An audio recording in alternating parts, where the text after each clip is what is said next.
Welcome to Eye on the Tigers News. I'm Justice Dan. And I'm Kennedy Lamb. Thanks for joining us after our winter break for the news we've been following for you. Donald Trump's rivals are running out of time to stop him after his dominant performance in South Carolina. A close look at the election calendar suggests that if the New York billionaire's rivals don't slow him by mid-March, their only chance to deny him in the Republican presidential nomination may be a nasty and public fight at the party's convention this summer.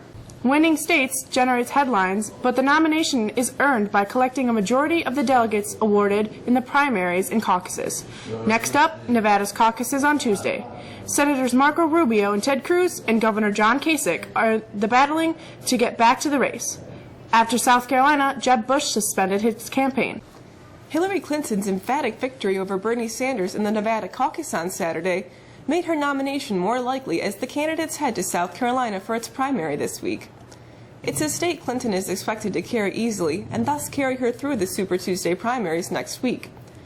Clinton continues to do well among minority voters, and her victory in Nevada may have slowed any momentum Sanders had following his win in New Hampshire. The history of Supreme Court nominations is dominated by tales of picks the Senate debated and approved with little angst. President Barack Obama's upcoming effort to fill the vacancy created by Antonin Scalia's death doesn't seem to be one of those stories. Senators were returned to Washington Monday from a week-long recess that saw the 79-year-old justice's unexpected passing inject a blaring new issue to this election year. Senate Majority Leader Mitch McConnell's declaration that the vacancy should remain until we have a new president infuriated Democrats who want the spot filled promptly, setting up a lengthy fight for which each side is still mapping its moves. McConnell's statement was at the unambiguous cry of opposition to confirming an Obama's pick, but it seemed to leave leaders with the tactical flexibility for some Senate consideration short of approval, such as hearings.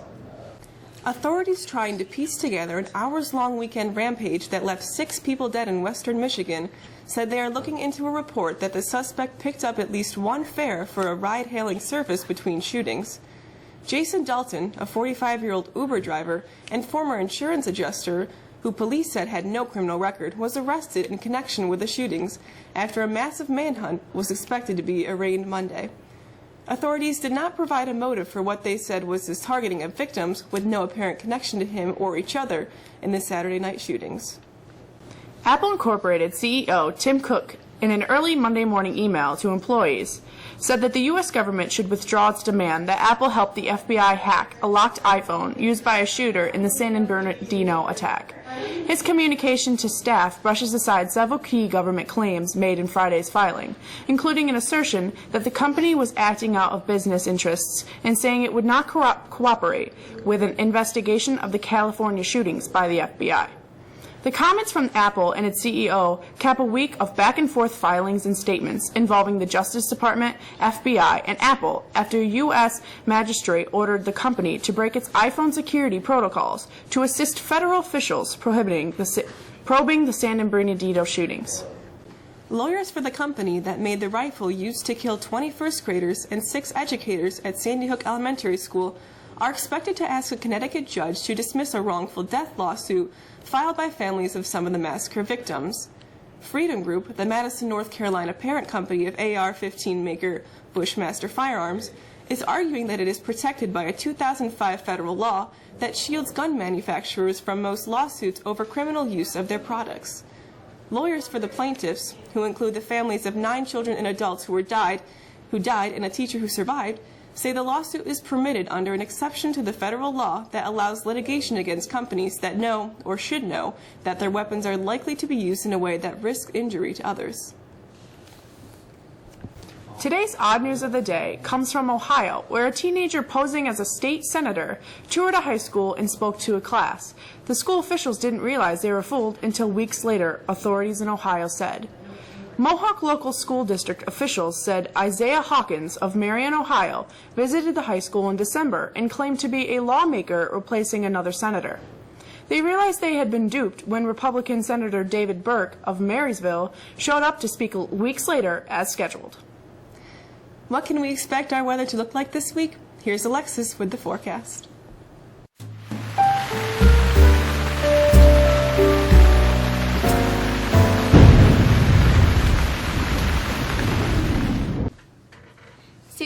temperatures and partly sunny skies for our Monday before we can expect a little warm-up for much of the rest of the week.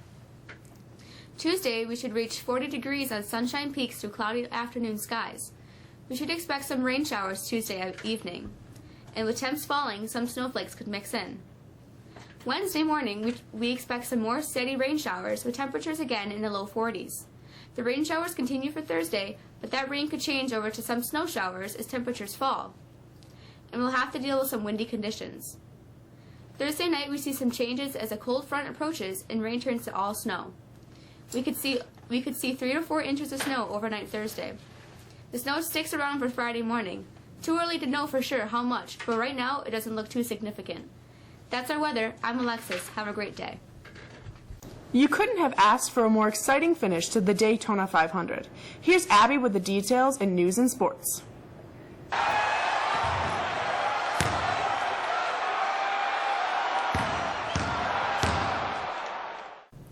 What a finish to NASCAR's greatest race. 4 drivers went into the Daytona 500 determined to end Joe Gibbs' 23-year losing skid in NASCAR's biggest race of the year. So when Matt Kenseth took the white flag, Denny Hamlin was determined to help his teammate get to victory lane. Only the move he made to defend for Kenseth led to Hamlin winning the closest Daytona 500 in history. His decision to jump out of line to block a charge from Kevin Harvick instead led Kevin Harvick to push Hamlin enough to catch Kenseth. He staved off Kenseth's attempt to block, then wedged in between Kenseth and Martin Truex Jr., and beat Truex to the checkered flag by 100th of a second. Just check out how close that finish was after 500 miles. Closest 500 ever at this near photo finish. The first Daytona 500 was decided in a photo finish. Look at that. Wow. Inches. Great move to go to the outside, take that push from Kevin Harvick. Now this is a gutsy move right here. Whoa, you got your baby. teammate trying to block you. We talked about teammates and alliances and all those things. I tell you what, there was no alliance right there. Denny Hamlin wanted to win the Daytona 500, and what a great finish between he and Martin Truex Jr. Incredible. He wins his 11th Daytona 500 in car number 11. And Truex, Pretty good feeling about that. and Truex had the lead by about 8 inches. Hamlin side drafts off him and takes it back. Denny Hamlin will do a few donuts and go collect the Sunoco checkered flag. Following its home loss to Pittsburgh on Saturday, the SU Orange basketball team is surely back on its bubble as it seeks an NCAA tournament bid.